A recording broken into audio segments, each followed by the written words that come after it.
সুপ্রিয় দর্শক বিন্দু, আজকে আমি আপনাদের তুলে ধরব একটি ব্যতিক্রম ধর্মী উপস্থাপনা।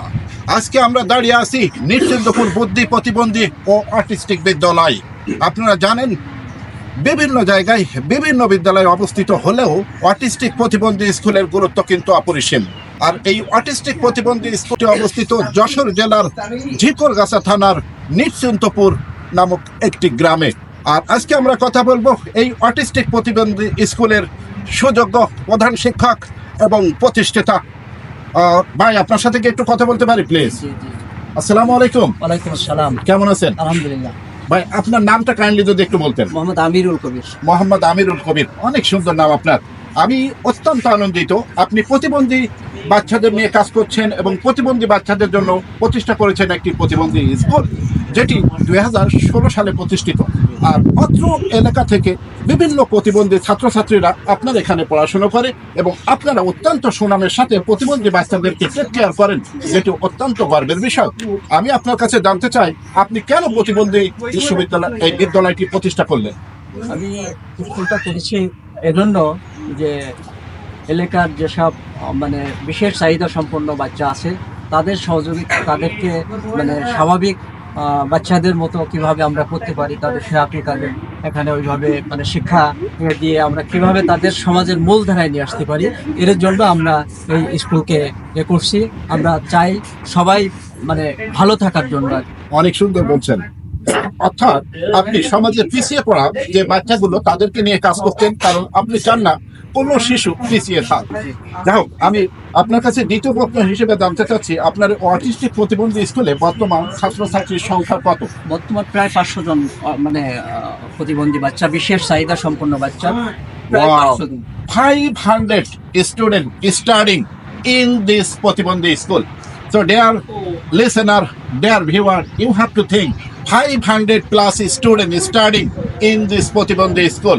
So how hard Mr. Amirul Islam, সে দীর্ঘদিন ধরে 2016 সাল থেকে আজ অবধি 500 ছাত্রছাত্রীকে পড়াশোনার কাজে সহযোগিতা করছে এবং প্রতিষ্ঠা করেছে প্রতিবন্ধী স্কুল।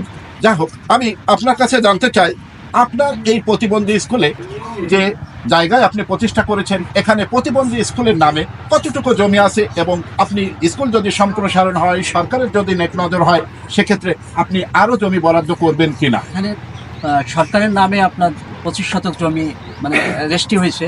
বাকি টোটাল এখানে জমি আছে আপনার 64 শতক।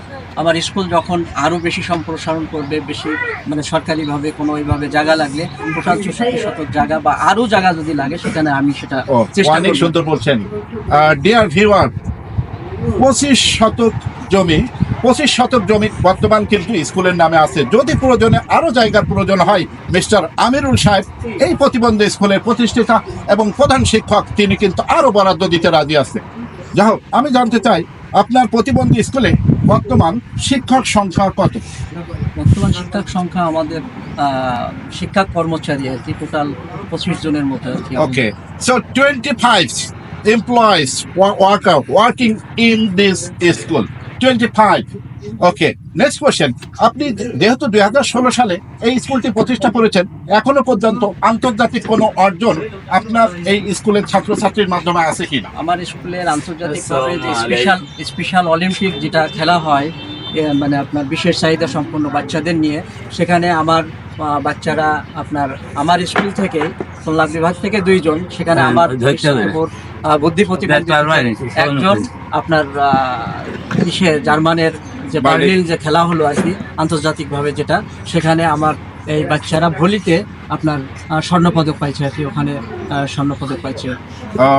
ডিয়ার লিসেনার, ডিয়ার ভিউয়ার, এই নৃসিংহপুর প্রতিবন্ধী স্কুল কিন্তু শুধু নৃসিংহপুরে নয়, সারা পৃথিবীর ভিতরে এবং বাংলাদেশের ভিতরে একটি আলোকিত প্রতিষ্ঠান।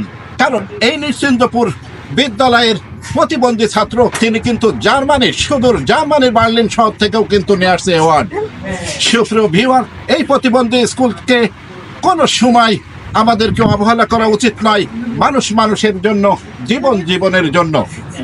আমরা কি পারি না অসহায় প্রতিবন্ধী স্কুলের ছাত্রছাত্রীদেরকে সহযোগিতা করতে? আমরা যদি আমাদের সমাজে যারা বিত্তবান মানুষ আছে তারা যদি প্রতিবন্ধী ছাত্রছাত্রীদের সহযোগিতা করতে পারে, তাহলে আমার মনে হয় আমাদের আমিরুল সাহেব এই বিদ্যালয়টিকে আরো সামনে এগিয়ে নিয়ে যেতে পারবে। তাছাড়া বর্তমান সরকারের যদি নেক নজর এই প্রতিবন্ধী স্কুলের দিকে থাকে, তাহলে আমি মনে করি যশোর জেলার ঝিকরগাছা থানার নিশ্চন্দপুর গ্রামের এই প্রতিবন্ধী স্কুলটি আলো ছড়াবে যুগ যুগ ধরে। সরকারের সুদৃষ্টি কামনা করছি। যা হোক, আমি আপনার কাছে শেষ প্রশ্ন হিসেবে জানতে চাই, এই প্রতিবন্ধী স্কুলে ছাত্রছাত্রীদের আনা নেওয়া করার জন্য কোনো পরিবহন আছে কিনা? আমাদের একটা পরিবহন আছে আপনার, যেখানে পরিবহনে আমরা 25 থেকে 30 জন বাচ্চা একসাথে আসতে পারি আছি। গাড়িটা তো আপনার আচ্ছা, আমরা বাচ্চাদের আনা নেওয়া করতে পারি, তাদেরকে বাসা থেকে নিয়ে আসা, বাসায় দিয়ে আসা। Thank you. আমরা যতটুকু আমাদের প্রতিষ্ঠাতা প্রধান শিক্ষকের কাছে কথা বলে জানতে পারলাম, এই প্রতিবন্ধী স্কুলে বর্তমান এই 500 ছাত্রছাত্রীর পরিবহনের জন্য আছে মাত্র একটি পরিবহন। সমাজের কোনো সুহৃদয়বান ব্যক্তি যদি চাই এই প্রতিষ্ঠানে এই বাচ্চাদেরকে আনা নেওয়ার জন্য আরো একটা পরিবহন দিয়ে সহযোগিতা করতে, সে দরজা কিন্তু উন্মুক্ত। যা হোক, সরকারের সুদৃষ্টি কামনা করে এবং প্রতিবন্ধী স্কুলের সার্বিক মঙ্গল কামনা করে আমি নাজমুল হাসান দিগদর্শন টিভির পক্ষ থেকে আপনাদেরকে স্বাগত জানাচ্ছি। আবার দেখা হবে দ্বিতীয় পর্বের দ্বিতীয় প্রতিবেদন নিয়ে, এই নিশ্চিন্তপুর অটিস্টিক প্রতিবন্ধী স্কুল নিয়ে। সবাইকে আসসালামু আলাইকুম। Thank you sir.